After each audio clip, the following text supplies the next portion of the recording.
വെനസ്വേലയ്ക്ക് കോഴിക്കോടിന്റെ ഐക്യദാർഢ്യം. അമേരിക്കൻ ആക്രമണത്തിൽ പ്രതിഷേധിച്ച് നഗരത്തിൽ നടത്തിയ ഐക്യദാർഢ്യ സംഗമം ഡോക്ടർ ആസാദ് ഉദ്ഘാടനം ചെയ്തു. ഐക്യദാർഢ്യ സമിതിയാണ് പരിപാടി സംഘടിപ്പിച്ചത്.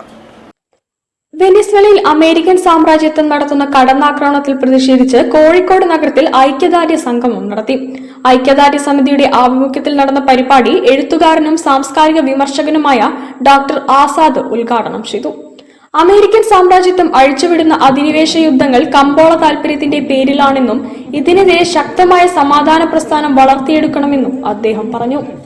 ഇത്തരമൊരു നിർണായകമായ ഘട്ടത്തിൽ ഈ ചാവേസിന്റെ വലിയ സ്വാധീനമൊന്നും ഒരുപക്ഷെ മധുര കാലത്ത് ഉണ്ടായിരിക്കില്ല.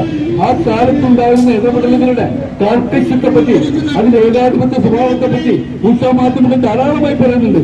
അതുണ്ടെങ്കിൽ അതാ ജനങ്ങളാണ് തിരുത്തേണ്ടത്. അവിടെ അതിന്റെ സമരങ്ങൾ ഉയർന്നു വരും. ആ ജനാധിപത്യപരമായ രീതിയിൽ അത് തിരുത്താൻ ആ രാജ്യത്തിന് അവകാശമുണ്ട്, സ്വാതന്ത്ര്യമുണ്ട്, അതിന്റെ ഇച്ഛാശക്തി അവിടെയുണ്ട്, അതിന്റെ ജനസമൂഹം അവിടെയുണ്ട്. പക്ഷെ അത് കടന്നു വരാൻ ആരാണ് ട്രംപിന് അധികാരം കൊടുക്കുന്നത്? ആരാണ് അമേരിക്കയ്ക്ക് അധികാരം കൊടുക്കുന്നത്? അമേരിക്കയ്ക്ക് മുന്നിൽ എന്താ ലോകത്തിന്റെ സർവ്വദേശീയ അന്താരാഷ്ട്ര നിയമങ്ങളൊന്നും ബാധകമല്ല എന്നുണ്ടോ? പി കെ പ്രിയേഷ് കുമാർ അധ്യക്ഷത വഹിച്ചു. V K Sadanandan, doctor K N Ajoy Kumar, T Balakrishnan, N V Balakrishnan, V A Balakrishnan, P T Haridas, P M Sreekumar, T K A Azeez എന്നിവർ പ്രസംഗിച്ചു.